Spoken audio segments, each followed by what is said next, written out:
Gereja Reformasi Indonesia, misioner dan kritis, menjawab, melayani dan memenuhi kebutuhan umat di segala abad.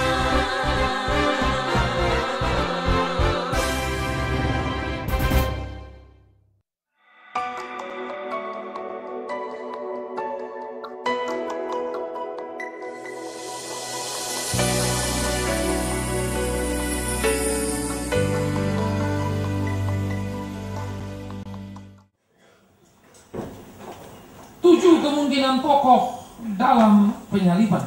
Saudara yang kekasih, saya terus berdoa kepada Tuhan supaya Tuhan mampukan dan kita tiba pada bagian yang kelima. Kita sudah membicarakan seri 7 fakta seputar salib, 7 sebelum Jumat Agung, 7 kata penuh kuasa, 7 sebelum Jumat Agung, lalu 7 alasan mengapa Yesus disalibkan, lalu tahun lalu 7 penggemar gelar Yesus dalam penyaliban. Gelar-gelar apa yang dipakainya? Dan hari ini kita bicara 7 tokoh kemungkinan dalam penyaliban, apa yang sedang mereka lakukan. Coba kita melihat dari semua. Dan secara personal saya harus berkata, saya amat sangat bersyukur kepada Tuhan. Dan hingga saat ini saya sudah mendapatkan 7 kali 7 atau 49 kali khotbah seri secara tepat mendekati kepada titik salib itu. Dan saya berterima kasih kepada Kristus Yesus Tuhan yang memberi saya pencerahan untuk boleh belajar dan menikmati. Akhirnya saya temukan diri saya terlalu jauh dari apa yang seharusnya Tuhan mau. Itu sebab saya akan terus berpacu dalam hidup pengabdian saya. Terlalu bodoh jika kita menghitung apa yang sudah kita kerjakan. Jangan pernah hitung, tapi hitung apa yang Tuhan sudah berikan, maka malulah kita. Karena terlalu banyak yang Dia sudah berikan. Oleh karena itu selalu saya akan berkata, belajarlah puas terhadap berkat-berkat Tuhan, tapi jangan pernah puas melayani Tuhan. Lakukan. Tidak penting orang menghargai kita atau tidak, tapi penting Tuhan sudah menyatakan kasih-Nya kepada kita dengan mati di atas kayu salib. 7 kemungkinan tokoh dalam penyaliban. Kita akan mempersiapkan beberapa bagian Alkitab. Saudara beri pembatas Alkitab. Pertama kita Injil Matius pasal 23, 13 sampai 15, beri pembatas Alkitab. Matius 23, 13 sampai 15. Yang kedua, Lukas pasal 22 ayat 1 dan 2, beri pembatas Alkitab. Lalu juga Matius 5 ayat 20. 3 bagian ini akan kita baca, baru kita akan terus menapak tilas, merenungkan, memikirkan, memperhatikan. Ya, kemungkinan tokoh pertama yaitu ahli Taurat. Jika saudara sudah menemukan kitab Injil Matius pasal 23, 13 sampai 15, lalu Lukas 22 1 dan 2, Matius 5 ayat 20. Kita akan membaca Matius 23, 13 sampai 15. Saya baca 13, saudara baca 14, kita baca 15 sama-sama. Celakalah kamu hai ahli Taurat dan orang-orang Farisi, hai kamu orang-orang munafik, karena kamu menutup pintu-pintu kerajaan sorga di depan orang, sebab kamu sendiri tidak masuk dan kamu merintangi mereka yang berusaha untuk masuk.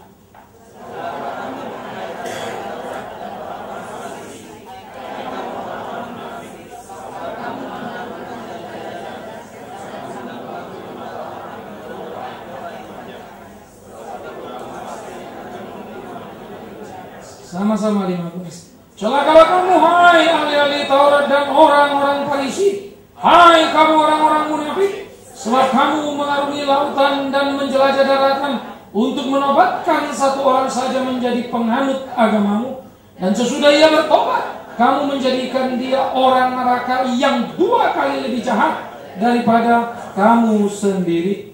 Kemudian kita membuka Lukas pasal 22 ayat 1 dan ayat 2. Kita baca sama-sama. 1. Iya.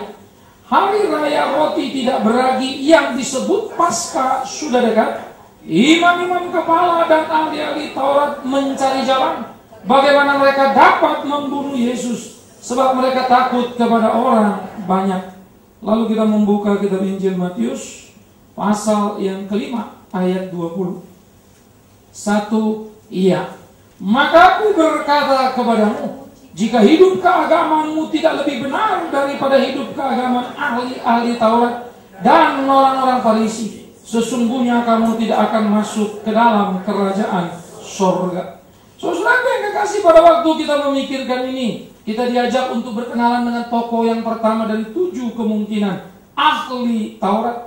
Mereka adalah seorang yang mengkhususkan dirinya, menyelidiki hukum-hukum Taurat atau kitab Musa. Pada umumnya mereka adalah imam, punya klasifikasi rohani yang cukup memadai. Mereka membuat banyak aturan-aturan lisan, lalu dibukukan menjadi bentuk tulisan, dan celakanya inilah yang menjadi persoalan. Mereka membuat kumpulan perintah lisan yang menjadi tulisan sejajar, bahkan seringkali lebih penting daripada hukum Musa sendiri. Oleh karena itu, saudara, ini menjadi suatu bagian yang kemudian menodai dalam hidup para ahli Taurat. Mereka mengumpulkan banyak sekali murid-murid, tetapi menyuruh murid-murid itu untuk taat kepada Allah dalam tanda petik, karena sesungguhnya taat kepada mereka, kepada agama, daripada taat kepada orang tua.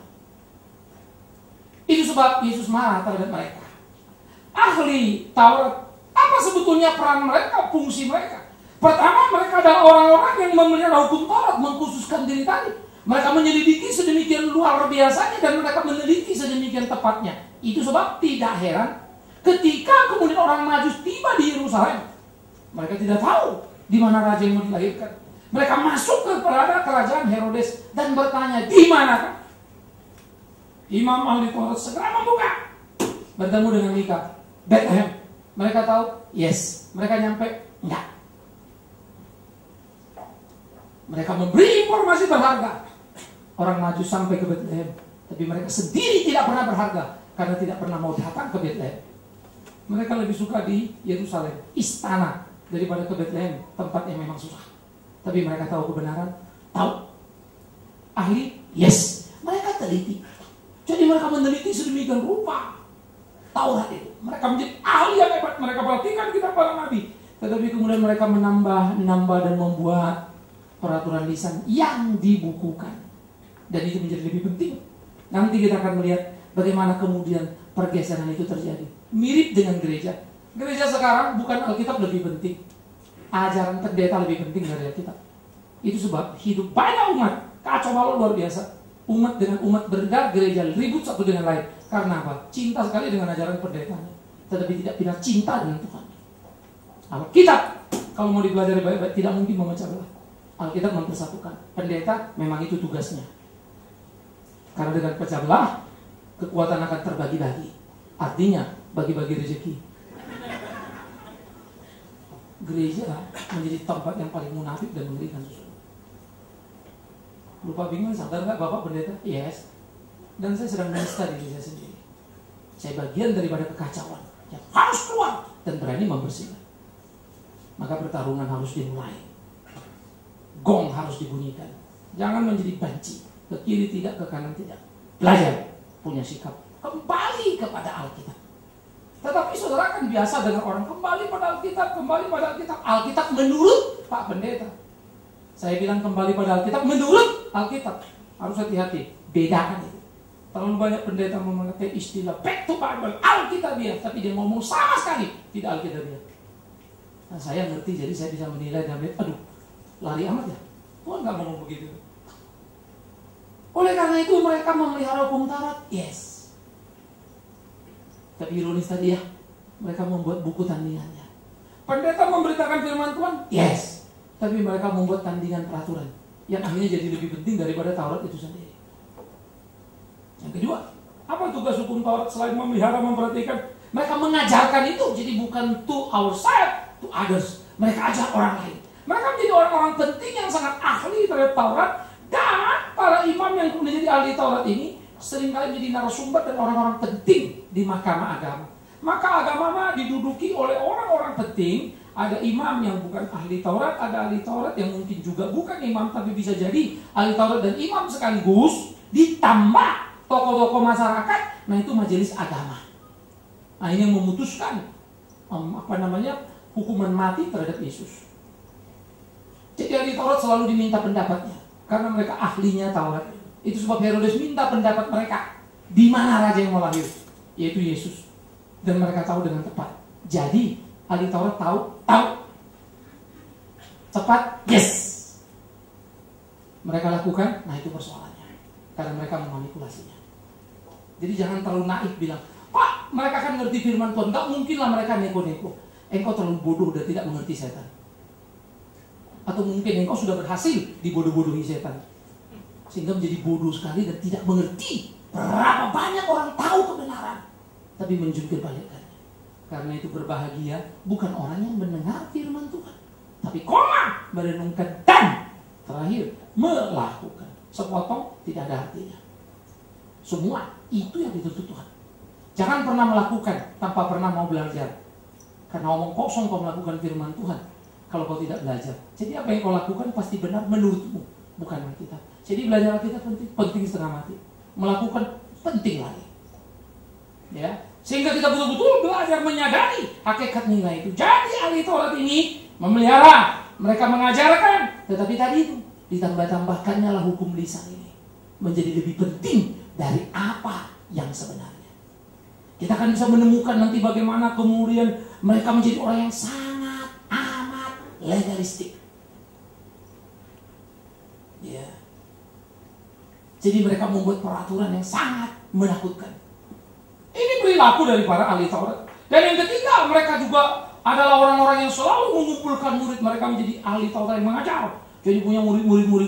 Tetapi mengindoktrinasi murid demikian rupa sehingga menomorsatukan sinagoge, dalam hal ini ahli Tauratnya, lebih daripada orang tuanya.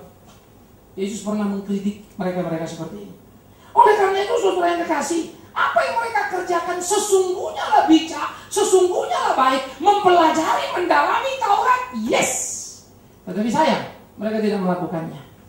Pendeta itu baik, bagus, mulia, yes, karena memberitakan Injil. Tetapi mereka mengambil keuntungan darinya dan hidupi olehnya, lalu memanipulasi beberapa ajaran hanya untuk kepentingan dirinya. Dan itu gereja. Kalau kalian mau bertanding dalam kebenaran, kita harus hidup dalam eskalasi. Saya selalu berkata, siapa yang bergereja di sini lihat tidak benar, jangan pernah mau sini. Pergi cari tempat yang benar. Kalau kalian pendeta tidak jadi model, jangan ikut dan jangan dengar apa dibicarakan. Enggak lah Pak, itu urusan dia sama Tuhan. Yang penting saya dengerin saja apa yang diajarkannya. Ragi itu sangat mematikan. Yesus berkata, hati-hatilah terhadap raginya ahli Taurat itu. Nah, kita bukan basa-basi, sebuah keseriusan sudah. Oleh karena itu kita mesti belajar dalam instalasi yang terbuka tadi.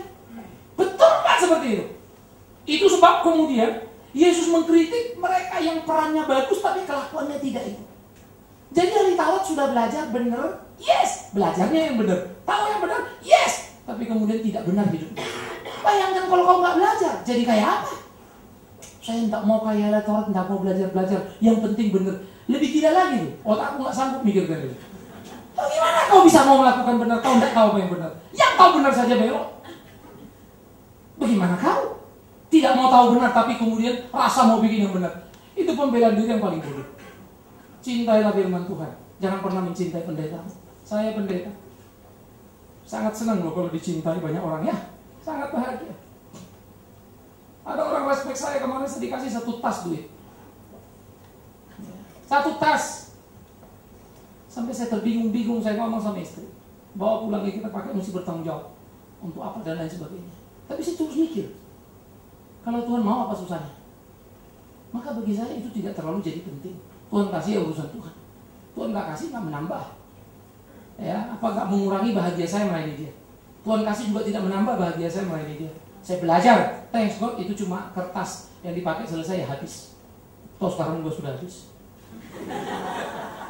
Ya. Ambil ini, beli itu ya, sekali kita yang perlu. Tetapi saya pikir-pikir, wow, memasuki tahun ini, yes. Saya cuma belajar, hidup pelayanan sia-sia, apa baik-baik. Tuhan lengkapi semua. Jadi saya tidak pernah pusing urusannya. Habis itu besok gimana? Urusan dia lagi. Suka-suka dia di sana. Kulakukan bagianku, finish. Tetapi yang menjadi persoalan, Bapak diberkati Tuhan yang dapat ini. Maaf, kami baru pindah rumah, yes. Mobil saya sudah sempat jual, bangun rumah, lalu ada orang kasih mobil lagi, kasih uang lagi, bisa beli mobil lagi, yes. Diberkati Tuhan, salah. Jauh sebelumnya sudah Tuhan berkati aku. Cuma dilengkapinya aku sebagai orang yang diberkati dengan rumah yang sedikit lebih besar dan mobil yang lebih bagus. Itu saja. Itu sebab kalau diambil urusan dia. It's not my business. Bisnisku melakukan bagian dia. Ya. Cuma dia tahu aku jantung agak sesak, napas rumah kecil dikasih besar, itu saja beda. Nah, bernapas kolega di situ. Kira-kira itu bahasanya ya. Jadi teknisi saja lah. Ada syukur tidak susah. Nikmati apa yang ada. Tapi bertanggung jawab hidup melayani Tuhan itu penting. Terlalu banyak hal yang tidak kita duga Tuhan akan kerjakan. Tetapi ingat, jangan pikir apa yang Tuhan mau kerjakan padamu. Pikir apa yang sudah. Dia mati di atas kayu salib. Ingat ya, jangan pernah berpikir apa yang Tuhan akan kerjakan padamu. Bagi saya itu kejahatan. Ngapain kau tanya-tanya apa yang Tuhan mau kerjakan? Itu hanya menunjukkan kau tidak tahu siapa dia. Kau tidak percaya pada dia. Apalagi pakai klaim janjinya. Karena dia bukan asuransi. Jadi nggak usah klaim-klaim. Lakukan bagianmu, dia tahu mengerjakan bagianmu. Jangan perlakukan dia seperti Allah yang bodoh sekali. Dia sudah memberi hidupnya pada kita. Mari kita jalani. Ahli Taurat terbalik. Mereka putar seluruh kebenaran untuk kecintaan pada kedudukan keagamaan itu. Sehingga ketokohan mereka di dalam keagamaan hanya alat memanipulasi untuk keuntungan. Itu sebab peran yang sesungguhnya baik dimanipulasi untuk keuntungan dirinya dalam posisi keagamaan. Dan celakanya, yang namanya gereja, institusi agama, itu paling mudah melakukan penipuan. Karena orang tidak pernah berburuk sangka. Kita naif yang namanya gereja, oke lah kita bantulah. Kemudian itu simpel sekali. Karena itu perlu kehati-hatian. Kita harus berjuang bagaimana gereja itu layak dan dipercaya oleh banyak orang. Sehingga orang lihat gereja bisa dipercaya. Sekarang susah. Saya berhubungan dengan banyak orang, para free thinker yang gak Kristen, yang gak mau percaya Tuhan. Isunya selalu sederhana. Sesudah kita ngomong-ngomong, dia tanya apa, saya jawab, pada akhirnya dia cuma bilang, tapi Pak Pendeta, faktanya itu banyak pendeta-pendeta yang hidupnya jet set, gayanya luar biasa segala macam. Saya selalu punya jurus untuk begitu. Oh ya? Saya tahu si Anu punya Ferrari, si Anu punya Rolls Royce. Dia ngomong nih, gila. Saya ini bisnismen Pak. Satu kawan saya lagi malah kalau ngomong lebih payah lagi. Dia ketemu satu orang, bisa ngomong, wah itu orang lebih hebat penampilannya dari saya. Saya jauh lebih kaya dari dia. Karena banyak bisnismen tahu menempatkan diri. Mereka berlatih hidup dan menghitung apa yang harus mereka pakai. Nah, pada waktu saya pikir-pikir ya, ini kok jadi seperti ini. Lalu waktu saya pikir-pikir, dan mereka bicara pada ujungnya diskusi kita tentang kebenaran sudah selesai sudah. Tapi mereka balik, ada kelakuan busuk dan segala. Nah, saya paling suka ya. Berapa cerita yang kau tahu? Oh, saya kenal 3 Pak. Oke, sini. Kenapa Pak? Aku masih punya 47 lagi yang lebih parah. Aku ceritakan sama kau. Kalau kau mau. 50 di tanganku ini. Saya orang media sudah. Terlalu banyak hal yang busuk yang saya tahu. Tapi saya tidak akan pernah mengambil keuntungan dari itu. Pantang bagi saya mendiskreditkan orang. Kecuali berita itu sudah terbawa ke polisi kemana-mana, terbuka, apa boleh buat? Go. Kita mesti meluruskan isu. Tumpukan di sini. Si ini begini, si ini begitu. Laporan banyak yang kita pegang. Dan orang cukup mempercaya saya untuk menerima banyak laporan. Jadi saudara kita mesti saling baik-baik. Lalu saya cerita sama dia. Lalu dia kaget. Maaf saya bilang. Kalau kau bertemu pendeta mengecewakan, aku kasih tahu sama kau. Sebelum kau salah paham. Yang menyalibkan Tuhan Yesus kau tahu siapa? Siapa Pak? Pendeta. Dia ngapain kau kaget? Jangankan kau. Kau aja kafir. Ya disalibkan kau. Yesus saja yang baik-baik disalibkan. Apalagi kau ya ditipunya. Biasa kalau kau jadi korbannya. Dia kaget dengan saya. Karena dia pikir saya tutupi. Tidak. Ini hidup kita. Itu fakta. Alkitab tidak pernah menutupi kelemahan Abraham, kelemahan Musa dan lain-lain. No. Dan saya tidak perlu menutupi kelemahan saya. Ini hidup kita. Saya belajar bicara apa adanya. Supaya saya makin berani, saya mesti berani hidup benar adanya. Kalau tidak berani hidup benar, saya tidak berani bicara apa adanya. Jadi bertanding dengan hidup itu sendiri tidak gampang. Satu saya bicara, 10 orang bisa tembak saya. Maka saya harus hati-hati dalam tiap hidup. Nah begitulah kita. Saudara-saudara, benturan yang keras dengan Kristus terjadi antara ahli Taurat dengan Tuhan Yesus. Yesus menyebut mereka apa? Munafik. Rumah. Mereka mencari murid, mereka mengajari murid itu, menobatkan si murid itu, lalu murid itu jadi murid-murid ahli Taurat. Tetapi mereka rusak 2 kali lipat lebih parah. Kau jadikan mereka orang neraka yang rusak 2 kali. Apa itu orang neraka? Itu adalah gambaran kengerian yang luar biasa. Tapi sudah neraka double pula lagi. Mungkin setan pun ngeri melihat mereka. Kalau kau tanya apa yang paling ditakuti setan sesudah Yesus, ahli Taurat. Karena Yesus mereka salibkan. Bagaimana lagi kalau mereka masuk neraka nanti? Lucifer mereka salibkan. Sehingga kadang-kadang saya pikir kemunafikan terjadi dalam gereja ya. Maka kalau berjemaat kita di sini, ini baik kalian ikut, berani punya sikap. Tidak baik tinggal, jangan cari tempat yang baik. Ya, beri persembahanmu kemari, baik-baik. Lihat dikerjakan baik enggak? Enggak, kasih ke tempat lain. Jangan ke sini. Masih banyak tempat yang benar dan memang benar-benar perlu, benar-benar dipakai. Kalau tidak jangan. Saya merasakan berkat Tuhan dalam banyak pelayanan yang kita kerjakan. Karena berapa yang kita terima, segitu kita pakai. Pantang bagi saya menerima uang sumbangan ke lembaga yayasan kita, baik Mika, baik Pama, untuk kebutuhan pribadi. Bahkan tiket saya ke Kalimantan pun saya biayai sendiri. Loh, kalau Bapak nggak punya uang, teman-teman saya tanya, pakai saja uang yayasan. Tidak. Nah kalau ibu nggak punya uang, gampang. Apa gunanya kau jadi kawanku? Ibu telepon kau, nggak ada uang, belikan tiket. Kalau nggak buat apa? Saya ngapain munafik? Yang saya nggak punya kok. Saya nggak suka basa-basi. Ya, jadi saya nikmati. Makan kita. Naik kapal Pak, naik jalan kita. Nggak ada uang, kasih tahu. Bantu ini. Dan sampai sekarang saudara, saya cukup angkat telepon berapa kawan semua percaya. Kamu bantu ini, pelayanan perlu ini. Kerjakan ini. Saya jaga diri saya. Tapi saya tidak ambil spesial. Karena saya mau belajar. Coba jujur, coba benar. Mereka dianggap munafik, mereka putar balikkan. Jadi sebetulnya mereka mencari murid untuk mereka peres. Semua per bulan mereka suruh kumpulkan. Hah?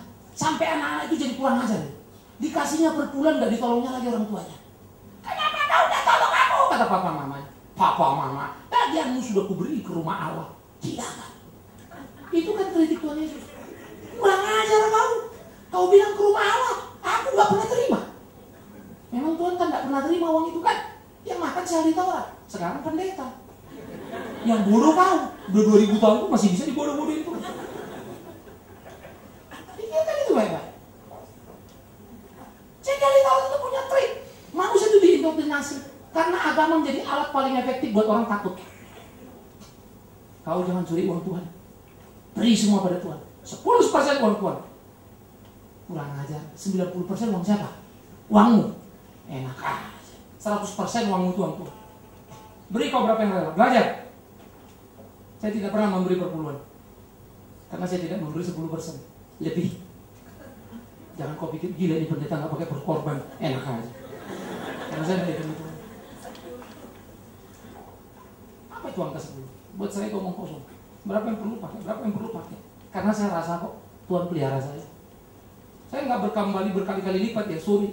Sebetulnya kalau saya kumpul-kumpul semua, saya kerjakan apa yang menguntungkan, yang tidak mendatangkan uang tidak saya kerjakan 5-10 kali lipat saya lebih kaya dari sekarang. Tapi saya lihat Tuhan menolong saya. Bagaimana mungkin saya bermain-main dengan Dia? Dia membekali hidupku. Bagaimana mungkin aku berhitung dengan Dia? Ahli Taurat itu berhitung. Mereka bawa nama Tuhan, ditakut-takutinya semua orang.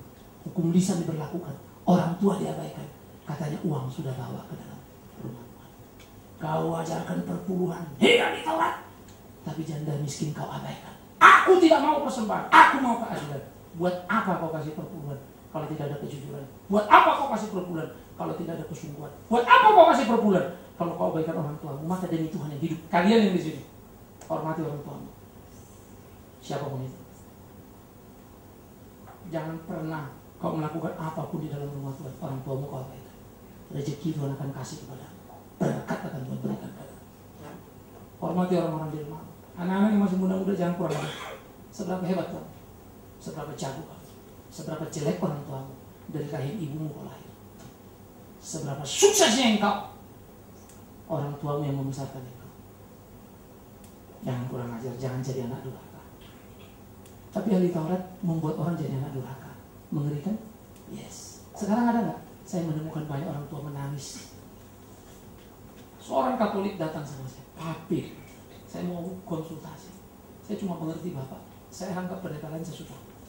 Karena dia dengar kita di radio. Kemudian kami ngobrol-ngobrol, anaknya diajak. Anak itu pindah satu gereja. Selalu ngomong mamanya tidak beriman, mamanya bisa mati masuk neraka. Ini kan kalimat kurang ajar setengah mati. Mama belum dibaptis selam, mama akan mati masuk neraka, tidak mungkin masuk surga. Gereja gila yang mengajarkan baptisan selam membawa orang ke surga. Pendeta jahat yang menyebutkan ini. Itu namanya ajaran lisan yang diinvestasi oleh gereja. Kau baptis percik puji Tuhan, kau baptis selam silakan. Atas asal yang penting dalam nama Bapa, Anak, dan Roh Kudus. Saya punya perdebatan banyak kuat, saya bisa membungkam mulut banyak orang soal baptisan. Tapi tidak perlu diperdebatkan, karena itu perlu lakukan dengan kebaikan. Saya juga ngerti sejarah denominasi dan perubahan gereja. Sudahlah, itu bukan suatu diskusi yang perlu dipertekan. Tapi jangan menstempel hal yang tidak ada di Alkitab. Oleh karena itu, saudara yang kekasih, dia selalu sebut orang tuanya gitu. Akhirnya saya ngomong sama dia agak keras. Beginilah, kau kan katanya sudah beriman. Kau bilang kau sudah dibaptis selam. Kau sudah tumpang tangan pendetamu, kau sudah bahasa roh. Baguslah. Pertanyaanku satu saja. Apa kata Tuhan tentang orang tua? Hormati, Pak. Apa kata Tuhan tentang sesama? Kasihi, Pak. Bagus. Orang tuamu ini lebih dari sesamamu. Berarti kau mesti kasihi. Ada perintah tambah lagi, hormati. Kalau dia sampai sakit hati karena ucapanmu, apa susahnya kau menarik? Yang kedua lebih ngeri lagi, saya bilang, kau orang beriman. Dia sudah menikah, sudah punya anak, tinggal di rumah mamanya. Kadang-kadang dia kesulitan uang, minta mamanya beli susu. Lalu dia bilang mamanya suka tegang, jadi ribut. Kalau mamamu ribut, aku ngerti. Saya ini orang tua punya anak. Kalau sampai anakku kawin, lalu dia tinggal di rumahku, minta uang susu beli anaknya, kau tahu? Bukan uang dapat, tamparanku, ku tampar 5 kali. Anak kurang ajar, kau berani kau kawinin anak orang. Sampai ada anak gak bisa kau kasih minum, ku tampar itu. Kalian kalau punya anak itu tampar. Ulang, pendeta Bigman itu. Tapi bukan tampar kurang ajar ya. Jangan juga kau kurang ajar gak ngurus lalu dia rusak. Pukul! Itu anak tidak tahu diri. Harus belajar. Saya bilang kalau saya bapakmu saya tampar kan. Tapi demi Tuhan yang hidup, saya tak ngerti kau. Kau bilang kamu beriman, hormati orang tua. Orang tuamu stres, jujurlah dia cari uang susu. Kalau kau kan tenang, berdoa langsung dapat. Kata kau tolong mamamu. Kau bilang mamamu gak beriman, kau beriman, penjahat kau saja. Oh bapak gak ngerti persoalannya. Saya cerita sama dia, mau cerita apa kau sama? Kau mau bicara bajingan, saya lebih bajingan. Saya kurang ajar, bukan anak baik. Masuk ke Jakarta pun rusak saya. Saya bersyukur Tuhan tangkap, Tuhan jadikan anak. Ya. Sehingga pada waktu kita selesai diskusi, saudara kekasih, saya miris berpikir, kok bisa ya? Justru karena dia masuk ke gereja. Gimana orang tuanya gak syok? Katolik sesat, tidak lah. Gimana kalimat mulutmu itu kurang ajar banget? Tahukah saudara sebelum ada Protestan semua kita ini Katolik zaman dulu. Kalau Katolik sesat berarti yang dulu-dulu sesat semua. Gila kan? Siapa kau? Tak ngerti sejarah, ngomong saya nak perutnya. Jangan lupa, orang Protestan jangan sesatkan orang Katolik. Dan orang Katolik tidak boleh menyesatkan orang Protestan. Sesat Katolik, sesat Protestan. Malaikat turun, dua-dua sesat kau. Sudahlah, hidup benar, tunjukkan kualitasmu. Bungkam mulut orang dengan kebenaran yang tampak pada dirimu. Ahli Taurat tidak membangun kemunafikan tadi. Boleh bet-bet sampai diindoktrinasi, dicuci otak lainnya orang-orang ikutin. Yang kedua, Yesus juga membongkar ajaran mereka yang kacau dan menyimpang. Murid-murid belum cuci tangan, maka tidak cuci tangan, najis. Itu tidak ada di dalam kitab Musa. Mereka tambahkan begitu ekstranya. Memang ada penyucian terhadap perempuan misalnya diatur itu. Kalau perempuan habis menstruasi mau ke gereja mesti membersihkan diri dulu. Menstruasi tidak boleh itu ke sinagoge, simbol kenajisan. Ya, itu ada aturannya memang. Tetapi nggak ada urusan cuci tangan langsung. Kalau nggak cuci tangan dosa. Mereka mengkoneksi sedemikian rupa, saudara. Dikritiknya murid Yesus. Sampai Yesus menangkap mereka. Kau ini ajaran manusia yang kau ajarkan. Mulutmu memuliakan Allah, tapi otakmu itu penuh dengan kemauanmu sendiri. Itu jelas. Percuma. Betul kata saya, percuma bangsa ini memuji-muji aku dengan mulut bibirnya, tapi hatinya jauh dari aku. Mereka hanya memikirkan pikiran-pikiran manusia. Nah, itu Yesus hantam kepada ahli Taurat. Yang ditunjuknya ahli Taurat itu. Bayangkan itu di depan banyak orang. Malu gak ahli Taurat? Malu lah. Udah disebut munafik pula lagi. Lain di depan, lain di belakang. Kau ahli Taurat, kau selidiki, tak bentuk kau peralat Taurat itu, kau jungkir balikan. Dan mereka pernah mengkritik Yesus karena mereka Yesus menyembuhkan hari Sabat. Kenapa kau bekerja pada hari Sabat? Alkitab berkata, kuduskan hari Sabat. Jadi menyembuhkannya dianggap kerja. Ngamuk lagi Yesus. Kau ahli Taurat, lembumu jatuh kau tolong, masuk got kau ambil. Orang mau kusembuhkan kau ribut. Mana lebih penting lembumu apa orang ini? Jelas bagi Yesus lebih penting orang itu. Ahli Taurat, ya lembunya yang penting. Itu sebab kalau melihat kepala kita, ahli Taurat penting apanya? Dompetmu bukan kau. Cuma kau mesti ditakut-takuti supaya dompetmu ke sini. Ahli Taurat mengerikan. Pak, Bapak ngomong gitu, Bapak tidak sedang ngomong diri sendiri. Yes. Aku lebih suka mencaci maki diriku supaya aku jangan kecemplung ke kalimatku. Aku rindu dan suka membicarakan banyak hal supaya orang banyak tahu. Lalu satu waktu bilang, Pak Firman, sorry ya, kemarin lu ngomong gini, sekarang kenapa kau begini? Jadi ada yang koreksi aku. Kalau kau koreksi aku yang salah, thanks God, aku ada jalan yang benar. Kau biarkan aku, kau ikuti aku hanya karena aku pendeta, aku masuk neraka, kau yang mendorongnya. Tapi jangan lupa, ku tarik juga kau. Jadi supaya tidak, marilah kita bangun ajaran yang sehat. Jangan kacau balau, jangan ada-adakan, jangan tambah-tambahkan. Itu sebab kalau kalian lihat di dalam bagian seperti itu menjadi sangat mengerikan. Itu sebab pada waktu Yesus berbicara, kau putar balik, kau jadikan orang 2 kali lipat lebih jahat. Itu cerita Yesus waktu dia bilang begini. Seumpamanya sebuah rumah yang kemudian diisi satu orang itu kayak isi setan gitu terus pergi kan. Dia itu diumpamakan rumah, setannya pergi, nggak diisi, nggak diurus baik-baik, balik 7 kali lipat. Itu bukan soal roh ya. Jadi kalau namanya setan itu nggak ada pergi kembali 7 kali lipat. Setan mah tahu dia. Nggak usah kau hitung roh, kau hitung gimana caranya. Bukan itu. 7 itu sempurna. Orang itu dulu cuma 1, sekarang 7. Lebih sempurna jahatnya. Beginilah murid-muridnya ahli Taurat. 2 kali lebih jahat. Double. 7 kali. Perfect. Itu gambarnya. Mau dibilang apa? Ahli Taurat itu memang 7 kali lebih jahat. Kenapa? Dulu dia nggak tahu apa-apa dan berbuat salah. Tapi nggak apa-apa ya. Nggak tahu apa-apa. Tapi sekarang tahu apa-apa, sengaja mendesain salah. Gila gak? Dulu dia nggak tahu apa-apa, ikut-ikutan salah. Sekarang dia tahu yang benar, dia putar balik bikin salah. Jahat nggak? 7 kali lipat lebih jahat. Ada kemungkinan kau bukan tambah baik, tambah jahat. Lu maksud Bapak apa? Kelakuanmu sama saja dengan yang dulu. Ya, tapi kan bukan tambah jahat. Tambah jahat. Dulu kau jahat karena tidak ngerti Alkitab. Sekarang sudah ngerti Alkitab masih tetap jahat, 7 kali kau. Aku ulang pikir-pikir, jangan-jangan aku begitu. Bisa ngerti ya? Tidak ada merubah kegiatan-kegiatan kita menjadi kita baik. No. Tidak Bikman Sirait menjadi benar karena khotbah. Tidak. Hidupku pertandingannya. Maka kau harus berkelahi dengan hidupku ini. Aku keras pada hidupku. Aku harus bertanding. Bagaimana memahami keluargaku, anakku, istriku. Aku mesti bertanding terus. Aku percaya ada kebenaran padaku dibandingkan mereka. Tapi aku juga harus percaya ada benarnya mereka dibandingkan aku. Enak? Enggak. Belajar harus. Memang kebenaran itu selalu enggak enak ya. Apalagi kalau kita dikoreksi. Oleh karena itulah Yesus menyebut mereka munafik, membuat orang lebih jahat. Yesus menyebut dan membongkar ajaran mereka yang kacau balau, yang cuma mau mencari keuntungan. Dan Yesus menyebut mereka sebagai pemimpin yang celaka, masuk ke neraka. Aduh mak, gila ya. Kau pemimpin yang celaka, neraka yang kau tuju. Tapi yang gawat, habis itu kau tutup pula lagi pintu surga, supaya semua yang ikut kau itu sama-sama masuk neraka. Gilanya di Taurat ya, cinta banget sama pengikutnya. Hari ini, sekarang, dan selama-lamanya kita bersama-sama ke neraka. Edan, jahat.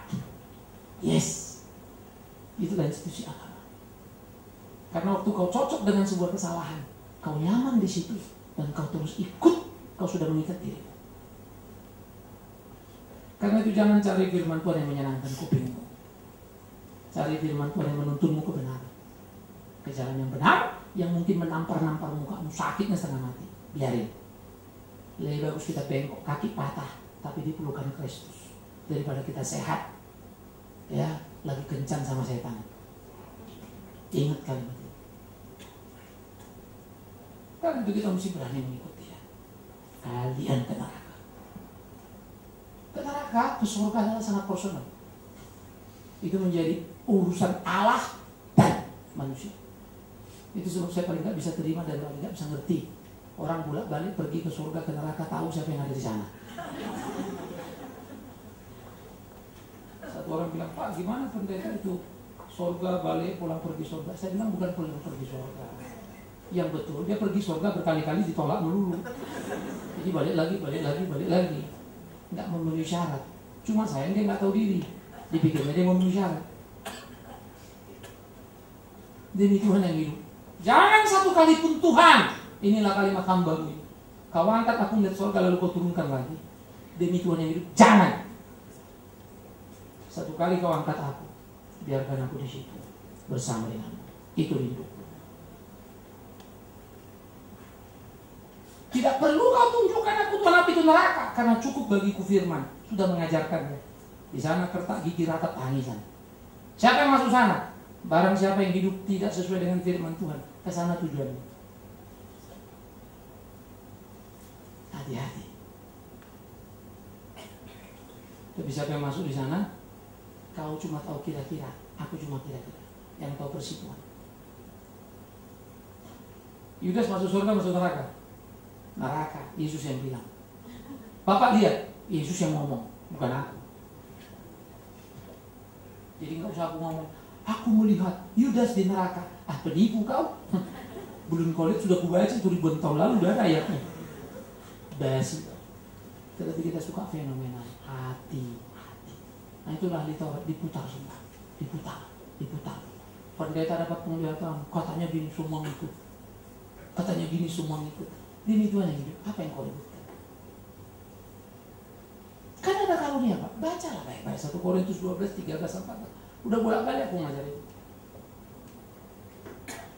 Bagaimana teguran Petrus, Paulus begitu kuat pada jemaat.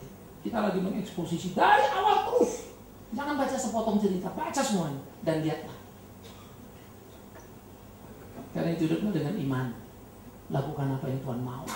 Tuhan akan tolong kita, Tuhan pimpin kita, Tuhan berkati kita di kehidupan kita. Jangan terjebak seperti ahli Taurat, berbalutkan baju kesucian, omongannya aduh mas suci terus itu ya. 10 hukum Tuhan dia hafal luar biasa. Bahkan ditambahkannya lagi buku-buku ajaran lisannya. Bukunya bisa lebih tebal daripada kitabnya Taurat itu sendiri. Tambah Talmud, tambah ini, tambah gila. Itu sebab di Islam juga di samping Quran ada kitab ini, kitab itu, tambahan lagi.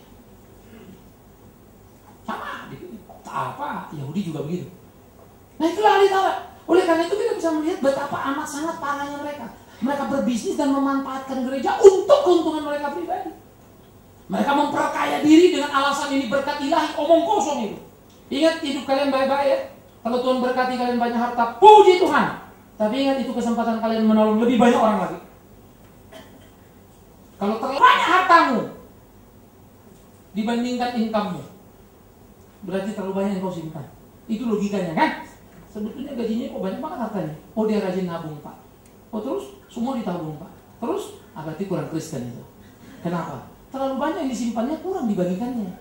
Jadi selalu pulang ingat dirimu seperti itu. Apa yang kau punya? Saya Tuhan kasih otak, Tuhan kasih kemampuan ngajar. Saya berusaha. Saya ngajar ABC capek. Hari ini istri teman saya meninggal kemarin itu. Ya, waduh mati pontang-panting. Kamis kita baru tahu Kamis sudah penuh. Dari Jumat pagi, siang, sore jual terus sampai nggak sempat belok lagi, malam juga pas utuh lagi. Pulang lagi ke rumah beres-beres lagi bahan karena besok mau ABC. Siap lagi, tidur lagi malam teler. 2:30 saya jam 2 atau 2:30. Sabtu sudah ngajar ABC, ada kesalahan lagi jadwal aku tak tahu mana. Ternyata aku katanya mesti di Pemuda lagi. Tambahlah bangnya sampai malam. Tak pulang lagi. Terus dari jam 9 terus sampai cuma datang ngobrol, periksa gedung, kita lagi perbaiki beberapa hal, turun ke pemuda. Selesai pemuda udah goyang sudah. Sehingga tidur lagi. Hanya satu kesempatan hari ini. Bangunlah pagi-pagi supaya bisa mengunjungi istri kamu. Saya pikir saya harus respect dong ya. Tapi saya pikir jam 8 kebaktian saya sampai di sana. Supaya pagi-pagi bisa salam baru kemari. Telepon sini, aku pasti sedikit terlambat karena ke situ dulu. Tapi karena ternyata itu acara jam 10 dia belum datang, saya telepon. Sorry, saya ada di sini, saya pikir jam 8. Oh thank you udah telepon boksu gitu ya. Ya udah saya kembali balik. Tugas capek, yes. Tapi puas, yes. Adalah bodoh dan tolol kalau tidak pekerjaan. Tetapi demi Tuhan yang hidup. Kalau itu kubagikan, hebat nggak aku? Omong kosong. Saya akan belajar memahami tiap orang. Disakiti, dilukai, saya bersyukur dulu saya enak setengah mati. Kalau mau ubur-ubur menghajar orang itu. Tapi belakangan semakin belajar. Kalau saya boleh dihianati orang, disakiti orang, thanks God. Kalau hari ini mungkin aku sedikit lebih baik dari dulu, tapi yang jelas dulu aku pernah punya catatan tidak bagus. Yesus sedikit pun tidak ada. Saya rasakan betapa sakitnya. Akhirnya saya makin mengerti bagaimana belajar mencintai. Firman itu, pelayanan. Itu sebab saya jaga diri saya baik-baik, susah. Saya menulis buku dan saya sudah berjanji supaya aku murni dalam hidupku. Maka tiap buku yang aku tulis dijual, tidak sepeser pun masuk ke kantong. Itu komit saya. Buku saya dijual, tidak boleh sepeser pun kembali ke saku. CD, DVD saya dijual, yes, semua kembali untuk kalian. Jadi kalau kalian beli jangan pernah pikir ya, itu ke Pak Bing Mansiret. Enggak, karena aku tahu Tuhan memberi aku kemampuan untuk itu. Aku kembalikan untuk kemuliaan Dia. Itu bukan perpuluhan ya, 100%. Tapi sorry ya, aku tidak miskin hidupku. Tapi kalau aku bilang nggak miskin bukan soal rumah ada, mobil ada, bukan itu. Bagaimana Tuhan terus menuntun membimbingku. Janda miskin itu orang kaya. Dalam kemiskinan berani memberi. Kalau kau kebanyakan orang miskin, sudah kaya masih pelit. Miskin kan ya? Ayo belajar jadi orang kaya. Beri. Saya berani menggugat kalian karena itu lakukan. Hei umatku, jemaatku yang Tuhan percayakan dalam pelayanan gereja kita bersama. Lihat apa yang kukerjakan. Sekaligus lihat mana yang salah, datang padaku dan kasih tahu. Tolong aku. Tapi jangan berlambat-lambat. Jangan terlalu ikut kiri kanan, si anu begini, si anu. Stop! Tuhan mau apa? Lakukan. Yang lain tak kerjakan Pak. Biar. Siapa yang maju lebih dulu? Tuhan yang urusan sama dia. Yang lain-lain terlambat apa boleh buat? Semua harus bergerak. Lakukan apa yang Tuhan mau. Belajar menyadari semua nilai-nilai. Oleh karena itu saudaraku yang dikasihi oleh Tuhan Yesus Kristus, ahli Taurat pemimpin agama, tahu yang benar, tapi lagi berjalan ke neraka. Indonesia. Jadi jangan naif lagi ya. Dia kan pendeta Pak, ngerti semuanya, nggak mungkin lah jahat. Jangan naif. Pak dia kan ngomongin tentang Tuhan dan buktinya tuh Tuhan berkati dia. Apa berkatnya? Tuh dia berhasil Pak, dia kaya, dia hebat. Jangan naif. Nggak ada ahli Taurat yang miskin. Ahli Taurat itu kaya-kaya semua itu. Gimana gak kaya? Baik Allahnya dijadikannya sarang dagang. Orang mau beli korban domba, volume buku nggak bisa ke pasar, beli pasar murah. Tapi begitu masuk ke bait Allah, di quality control tidak lolos saudara. Nggak lolos quality control, cacat celah, dibalikin itu. Supaya lolos gimana? Belilah di halaman bait Allah. Apa yang terjadi di halaman bait Allah? Harga 10-20% lebih mahal. Loh kok lebih mahal? Karena cuannya bagi dua. Padahal sama ahli Taurat. Dia udah ngerti Kang tahu ya. Dia tahu apa itu dagang. Itu otaknya sudah keras di sini. Namanya kebutuhan rohani, ya kan ya? Orang mau memberi pada Tuhan, ya sudah dilakoni. Ngeri ya? Kadang-kadang saya pikir ya, kali ini kita nih kok jadi orang bodoh sebetulnya. Bikin dosa lalu cari domba kan mahal ya. Kenapa nggak bikin dosa ya? Apa bikin dosa? Mendingan jangan bikin dosa, jadi nggak usah keluar domba toh. Toh nggak bikin dosa juga enak kan, hidupnya nyaman ya, nggak macam-macam. Tapi itulah manusia aneh sekali. bikin takut, minta tebus. Didagangkan sama wanita ini. Itu money changer ya. Kalau kau tukar kursnya di luar bagus itu. Begitu dia ngambil Allah, langsung drop itu. Kursnya rendah.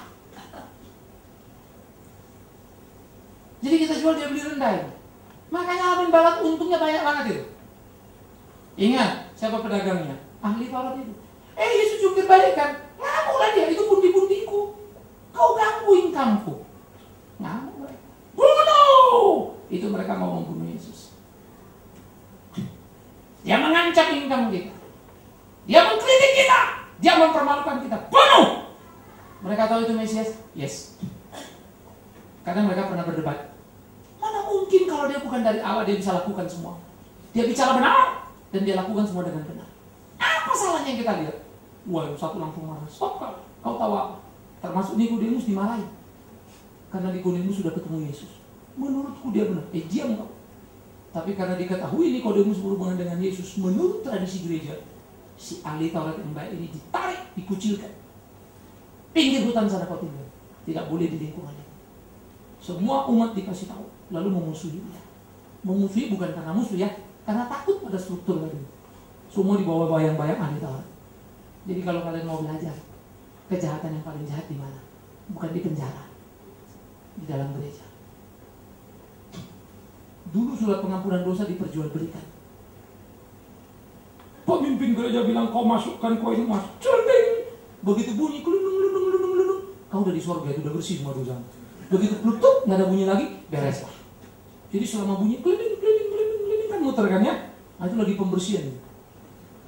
Jadi makin banyak bunyinya, makin cepat bersihnya. Jadi setornya banyakkan koin emas. Pembodohan. Itu dipakai uang untuk memelihara aset gereja. Lalu anak-anak kecil dikirim. Banyak sekali anak-anak muda, remaja-remaja. Belasan tahun pergi untuk merebut baik tempat suci ke Yerusalem. Itu para Crusader. Ternyata perang itu mencatat lebih banyak anak itu mati di tengah jalan daripada mati di perjuangan. Karena musim yang sangat berat. Dari Roma ke Israel di waktu lampau. Pakai kapal berapa lama itu? Kena 4 musim. Wah, anak remaja saudara. Gereja jahat. Yes. Harus begitu? Tidak. Karena itulah kita mau jadi jemaat yang baik. Belajarlah. Cintai firman yang tidak mudah. Jangan mau neko-neko sepesan kita. Akhirnya mereka menjadi sangat marah, sangat bergairah untuk membunuh Yesus.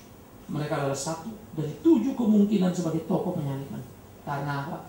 Permusuhan mereka sangat sengit dengan Yesus yang benar itu. Sengit sekali. Tapi ingat ya, mereka adalah pemimpin agama. Mereka imam, mereka di majelis agama, mereka top, mereka ngatur, mereka nakuti semuanya. Karena itu tidak heran. Ngomong, salibkan dia, salibkan dia, salibkan. Langsung semua teriak, salibkan dia, salibkan dia.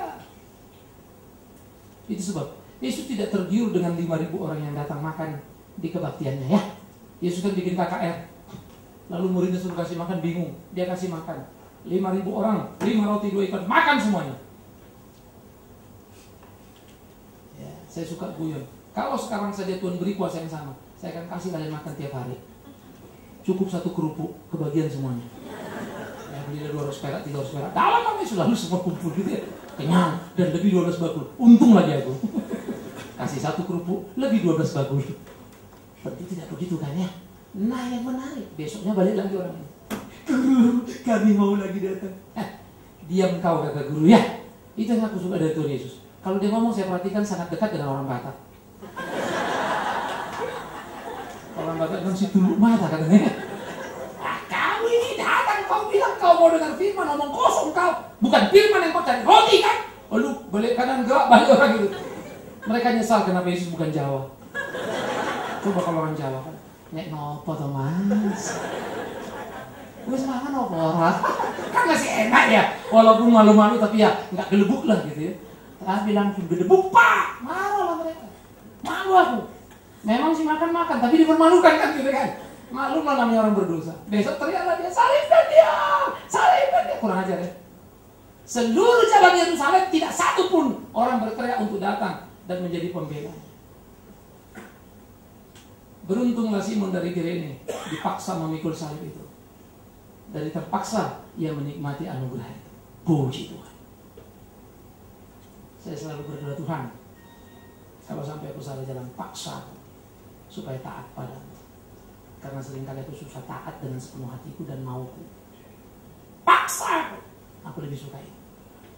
Apapun cara, satu yang aku rindu, buat aku tetap dekat dengan. Itu hidup kita sesuai. Ahli Taurat itu sangat cinta pada kedudukan agamanya itu. Mereka gila-gilaan sebagai tokoh dan pemimpin agama. Mereka menepuk dada, tapi jalan menuju neraka.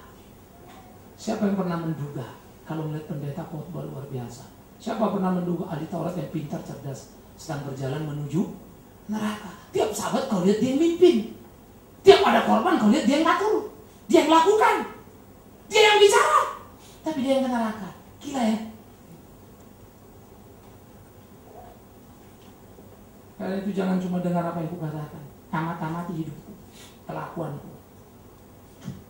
Perhatikan. Sekali lagi, kalau kalian jemaat yang baik, bantu aku untuk sama-sama kita melayani Tuhan kita.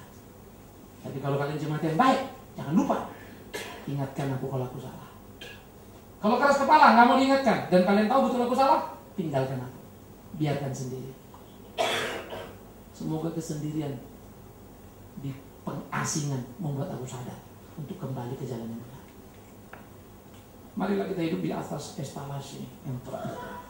Itu sebab Yesus berkata, kalau hidup keagamaanmu tidak lebih baik dari siapa? Ahli Taurat itu. Masuk surga enggak? Enggak. Sekarang aku tanya kau, ahli Taurat itu diselidikinya Taurat siang dan malam sampai tahu ngelotot dia. Oke, baik enggak? Baik kan soal itu ya? Pertanyaanku, kau selidiki enggak Alkitab itu? Halo? Jawablah dulu. Jangan buru-buru kau yakin mati masuk surga dulu. Kau selidiki apa enggak? Seperti ahli Taurat, mendalam, hebat. Halo? Bagaimana mau iya PA saja kau nggak datang? Persekutuan tak kelihatan. Ada juga kesempatan kita berdiskusi banyak. Yang kedua, mereka itu bisa lo doa puasa siang malam terus. Siang malam mereka lakukan. Gak makan Senin, Kamis, siang sampai malam. Seminggu 2 kali. Ya, mereka lakukan, beri sama, beri ini, beri itu. Tanya kau berdoa nggak siang dan malam? Halo? Doa, bagus. Apa doamu? Siang-siang dan malam-malam. Apa maksudmu? Siang Pak, setiap waktu. Maksudmu setiap waktu apa? Kalau ada waktu aku berdoa. Sewaktu-waktu. Karena setiap waktu. Sejauh mana kita disiplin? Malu ya? Kalau sama ahli Taurat itu dalam kegiatan-kegiatan. Kalau dia panitia itu gila itu kerjanya. Ahli Taurat itu jempolan itu. Rapinya setengah mati. Sayangnya bengkok hatinya. Jadi kalau kau dasar aja nih kan, di kerajinanmu, di pembelajaranmu tidak sekelas sama dia, artinya kita nggak masuk apa? Halo? Nggak masuk surga. Itu betul nggak sih? Ayatnya gitu nggak sih tadi? Aku nggak mau manipulasi kan ya? Maka aku berkata padamu, jika hidup keagamaanmu tidak lebih benar dari hidup keagamaan ahli Taurat, orang Farisi, sesungguhnya kamu tidak akan masuk ke dalam kerajaan surga. Mereka menyelidiki Alkitab dengan baik, tapi memperalat. Kau selidiki apa enggak? Enggak, Pak. Kau peralat apa enggak? Gimana mau diperalat, selidiki aja enggak, Pak? Kamu serius nggak doa puasa dalam ritual saja? Enggak juga sih, Pak. Kadang datang, kadang enggak, Pak. Jadi kalau gitu kau mati masuk surga? Masuk, Pak. Kenapa bisa masuk? Kasih karunia, Pak. Siapa yang kasih karunia? Yesus, Pak. Pernah nggak kau tanya, Yesus mengasihi ini? Hati-hati kau. Menurut kabar tidak. Ya, silakanlah berpikir sendiri, bukan? Jadi jangan kalau aku bilang, kalian adalah anak-anak Tuhan, kita semua ke surga, omong kosong. Saya akan berkata orang yang percaya sungguh-sungguh masuk surga, bukan orang yang datang ke gereja. Saya nggak tahu kalian semua masuk apa enggak. Kecuali aku. Ya lah, aku tahu maksudnya untuk diriku kan. Karena aku urusan sama Tuhan. Kau ya kau lah sama Tuhan. Aku bilang kau enggak kan kau marah toh. Aku bilang iya tahu enggak Tuhan yang marah. Jadi daripada aku salah, mendingan aku diam urusan kau, urusanku sama Tuhan kan. Tapi kalau aku yakin apa modalku? Kan itu juga toh ya. Orang lihat oh benar lah. Ciri-cirinya itu ada kan gitu ya. Kalau kau ciri-cirinya ada apa bintik-bintik Pak. Udah membentuk garis belum Pak. Jadi gimana garisnya itu? Enggak jelas juga sih Pak. Kan saudara tahu kalau gambaran anak sekolah itu kan ada titik-titik tuh ditarik garis kan? Jadi kan? Ini titik-titik sepotong. Mau jadi apa? Nggak jelas Pak. Hati-hati ya. Tapi seriously ya. Jadi kalau kita pikir bagaimana Tuhan menggugat kita, karena itu selamatlah menemukan dirimu. Belajarlah kau bergaul. Betapa jahatnya di Taurat itu. Tapi hati-hati ya. Jangan teriakkan dia jahat. Ya, karena bisa jadi kita sama jahat. Atau mungkin kita kencang dikit lah. Mungkin kita ngapain kok malu-malu ngakuin kenyataan? Kiranya Tuhan menolong kita memimpin koreksi diri kita. 7 poin yang akan kita pikir dan kita lihat semua. Maaf ya, itu sangat dekat dengan hidup sehari-hari. Saya juga kaget pikir-pikir, aduh Tuhan, gila ya 2000 tahun lampau peristiwa itu kan. Tahun 400-an sudah selesai Alkitab ini, PLPB, Chalcedon punya konsili. Paling tidak 1600 tahun sudah utuhin. Gila ya, kalau lulus kita belajar. Kesalahannya masih sama, dan itu lagi, dan itu lagi, dan itu lagi, dan itu lagi. Indonesia. Pantas Yesus, Tuhan bilang ya, umatku binasa karena tidak berpengetahuan. Judul sekarang, sama lagi. Binasa lagi karena tidak berpengetahuan. Jangan sampai. Layani Tuhan dengan baik-baik. Ayo kita berlomba. Aku tidak akan mau kalah sama kau. Berapa tenaga yang masih sisa kau pakai.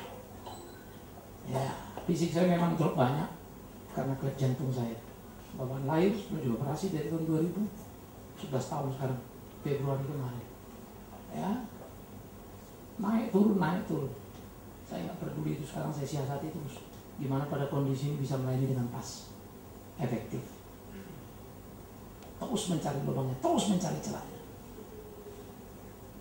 Ambil bagian. Apalagi kalau kau sehat banget, masih kuat banget, banyak yang bisa kau kerjakan. Jangan sampai. Kalau ada 5 talenta, 7 talenta, kau cuma pakai baru 2. Pakai 5, pakai 7. Jangan berhenti. Biar Tuhan dipermuliakan. Hidup kita dekat dengan Dia. Bukan sekedar mengetahui kebenaran.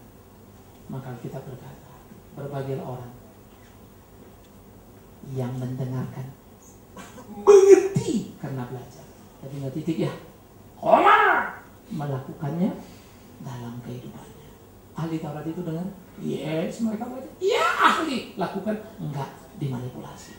2 step mereka lakukan, langsung mereka belokkan.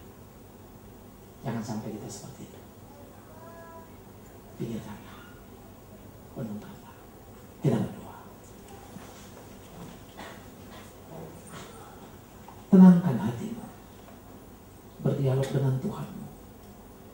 Lihat hari-harimu, pikiranmu, tindakanmu seperti apa. Ia mengajar, ya Tuhan yang baik, ya Tuhan yang luar biasa. Bapa di dalam surga, ketika kami renungkan perilaku ahli Taurat, kami merenung, tetapi kemudian juga kami terkejut karena ternyata kami seringkali ada di peta yang sama. Ampuni kami. Kami menonton panggung kemunafikan mimbar agama itu. Ternyata terulang lagi di zaman kami. Kami muak dengan ahli Taurat yang selalu menyuarakan kebenaran tetapi menyalibkanmu. Tapi kami sering terjebak di tempat yang sama. Menyebutmu Yesus, kami tinggikan namamu, kami puji, kami muliakan. Itu kata kami. Tapi ternyata hidup kami tidak sepenuhnya untukmu. Kami tidak mencintaimu pertama dan utama. Diri kami yang paling kami cintai. Karena itu kami seringkali menjadi sulit untuk membuat keputusan benar kalau itu merugikan. Kami susah maju dengan cepat kalau kami tidak jadi terhormat. Tuhan, kami terikat dengan diri kami, bukan denganmu. Ampuni kami. Kami berdoa juga untuk gerejamu, terus berkati sertai supaya dalam perjalanan pelayanan ibadah minggu, tengah minggu, seluruh yang dikerjakan menjadi puji hormat bagi nama Tuhan, rencana kerja, programnya. Yang berdoa untuk seluruh jemaat, kuatkan, teguhkan, beri penghiburan supaya terus maju dalam pekerjaan, pelayanan, kehidupan, keseharian.